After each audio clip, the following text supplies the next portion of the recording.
एक गांव में एक साधु रहा करता था। वे जब भी नाचता था तभी बारिश होती थी।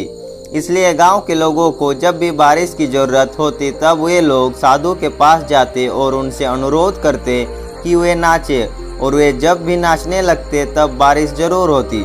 कुछ दिनों बाद 4 लड़के शहर से गांव में घूमने आए। जब उन्हें ये बात पता चली कि किसी साधु के नाचने से बारिश होती है तो उन्हें यकीन नहीं हुआ। शहरी पढ़ाई लिखाई के घमंड में उन्होंने गांव वालों को चुनौती दी कि अगर हम भी नाचेंगे तो बारिश होगी, और अगर हमारे नाचने से बारिश नहीं हुई तो साधु के नाचने से भी बारिश नहीं होगी। अगले दिन सुबह सुबह गांव वाले उन 4 लड़कों को लेकर साधु के कुटिया के पास पहुंचे। गांव वालों ने साधु को सारी बात बताई।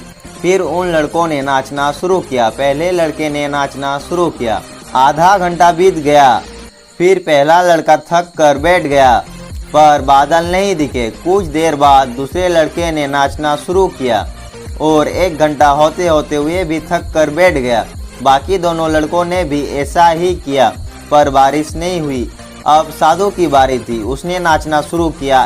1 घंटा बीत गया पर बारिश नहीं हुई। साधु फिर भी नहीं रुका, वे नाचते ही रहा। नाचते नाचते 2 घंटे बीत गए पर बारिश नहीं हुई। 4 घंटे बीत गए पर बारिश नहीं हुई। लेकिन साधु तो रुकने का नाम ही नहीं ले रहा था।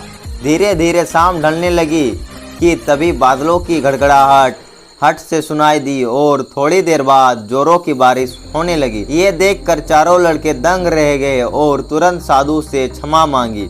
फिर चारों लड़कों ने साधु से पूछा, बाबा भला ऐसा क्यों कि हमारे नाचने से बारिश नहीं हुई और आपके नाचने से बारिश हो गई?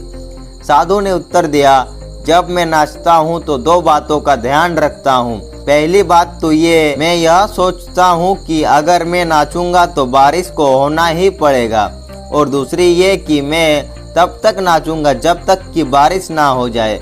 सफलता पाने में भी ये गुण विद्यमान होता है।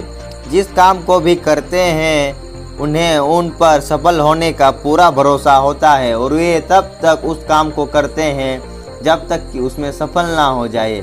इसलिए अगर हमें सफलता हासिल करनी है तो इस साधु की तरह ही अपने लक्ष्य को प्राप्त करना होगा।